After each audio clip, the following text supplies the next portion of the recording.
Menteri HAM. Baik, terima kasih. Assalamualaikum warahmatullahi wabarakatuh.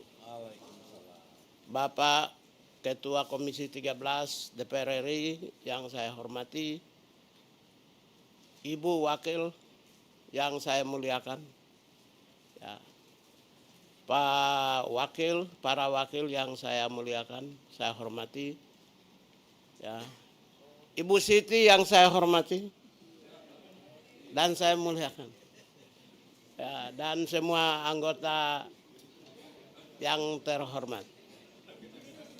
Khusus ya, memang harus lembut, apalagi sudah masuk di parlemen. Yang saya hormati Bapak pimpinan dan semua anggota, hari ini saya mengucapkan terima kasih kepada Tuhan Yang Maha Esa, karena dengan pertolongannya kita semua duduk seperti keluarga besar, yaitu keluarga besar pemerintah.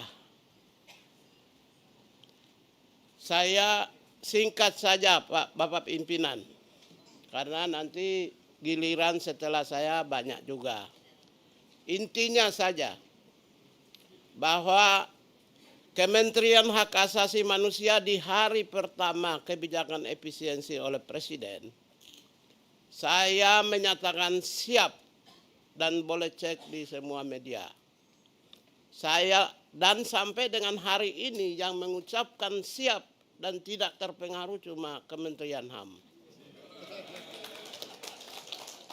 Boleh cek di televisi, di media, cuma satu-satunya yang menyatakan siap dan tidak terpengaruh. Dan itu saya buktikan, kantor hari ini di Kementerian Hak Asasi Manusia berjalan normal. Satu lampu pun tidak padam. Apalagi kerja dari rumah, matikan listrik. Kita baru dialog dan diskusi, orang sudah ketakutan. Saya meyakini Presiden adalah kapten kapal yang mengarungi samudra bergelombang. Percaya saja kapten kapalnya, dia akan berlabuh mengantarkan rakyatnya di tepian samudra. Tidak mungkin seorang patriotik, negarawan, bangsawan, presiden menjerumuskan bangsanya. Oleh karena itulah saya menyatakan siap dan tidak terpengaruh. Itu yang pertama. Yang kedua, Bapak pimpinan dan para anggota yang saya hormati, langsung saja bahwa anggaran yang kami susun dulu, yang sekarang muncul di 2025, ini adalah baseline anggaran berdasarkan Direktorat Jenderal Hak Asasi Manusia. Satu dirjen, satu orang. Sekarang tidak muncul karena kami masuk jadi menteri dan bentuk Kementerian Hak Asasi Manusia di ujung tahun. Sehingga yang kami dapatkan oleh pemerintah 174 miliar ini berdasarkan anggaran yang disusun berbasis kepada Direktorat Jenderal HAM yang dikasih oleh Badan Perencanaan Pembangunan Nasional. Baseline anggaran yang berbasis kepada Kementerian Hak Asasi Manusia yang terdiri dari 1 Sekretariat Jenderal, Inspektur Jenderal, kemudian 2 Direktur Jenderal, 2 pusat, dan saya ingin sampaikan bahwa kementerian kami dapat 20 kantor wilayah, Pak. Kanwil. Ini nanti akan muncul insya Allah mungkin tahun ini atau mungkin tahun depan. Ya, ini tergantung kebijaksanaan dari Bapak pimpinan dan para anggota. Apakah mau ingin dimunculkan baseline anggaran berdasarkan Kementerian HAM ini, insya Allah di tahun ini, bulan depan, 2 bulan lagi, atau nanti tahun depan kami tidak punya kewenangan dan kewenangan kami serahkan kepada DPR RI. Setelah kami punya anggaran sebanyak 174 miliar, ya, anggaran yang muncul tahun ini yang disusun di tahun lalu berdasarkan satu Direktorat Jenderal adalah 174 miliar. Dari 174 miliar ini, inilah yang kami pakai. Dan setelah lakukan efisiensi, sekalipun kami memegang beban besar, yaitu kurang lebih 4 eselon 1, 20 kantor wilayah, 2 pusat yang baru muncul. Staf kami sekarang, dulu cuma 188, sekarang 1.300 lebih. Tunggu saya baca supaya saya tidak salah. 1.134 pegawai.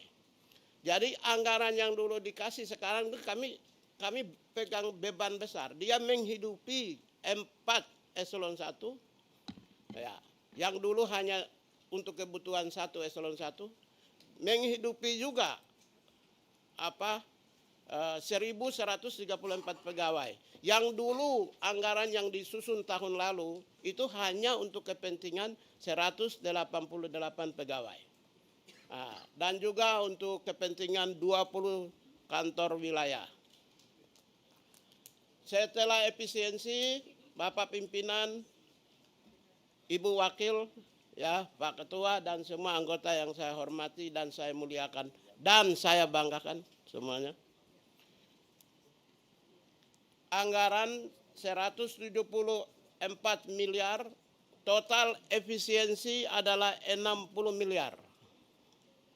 Kami dapat 60 miliar dan setelah efisiensi anggaran yang ada di kantor saat ini 113 M. Saya tidak perlu menjelaskan efisiensi di mana saja, tapi yang jelas gaji satu pun kami tidak motong karena itu penting. Kemudian kami juga tidak lakukan efisiensi di pusat data dan informasi HAM karena memang nggak ada anggaran karena ini unit baru. Terus pusat pengembangan SDM HAM juga unit baru tidak ada anggaran. Bapak Pimpinan ingin saya pertegas menjelaskan sedikit di pusat pengembangan SDM. Semua jabatan fungsional HAM di Indonesia nanti akan di sini penilaian angka kredit dan pengangkatan jabatannya. Pusatnya ada di sini. Semua dari mau di institusi manapun yang ada jabatan fungsional HAM-nya di sini. Tapi anggaran hari ini belum punya di tempat ini. Nah, ini satuan pangkalnya, induknya dari pusat pengembangan SDM, khususnya jabatan fungsional. Seperti peneliti itu jabatan satuan induknya itu di BRIN. Nah, kalau nanti yang di bidang hukum itu biasanya di Kementerian Hukum. Kalau yang HAM ini semua nanti di sini. Nah, sementara ini karena unit baru, anggaran pun belum ada dan kami juga belum melakukan efisiensi, termasuk 20 kantor wilayah. Saya kira itu yang saya sampaikan dan selanjutnya kami mohon arahan dari pimpinan, tuntunan, nasihat ya, dari pimpinan. Saya kira demikian, terima kasih. Mohon maaf, seringkali kami ini kalau bicara tidak terlalu formal. Lagi pula jarang saya baca teks.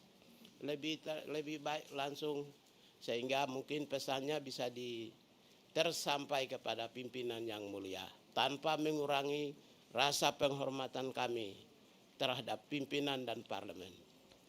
Terima kasih Kakak.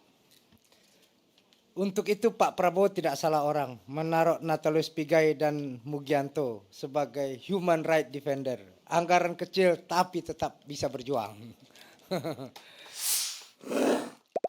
Kita lanjut ke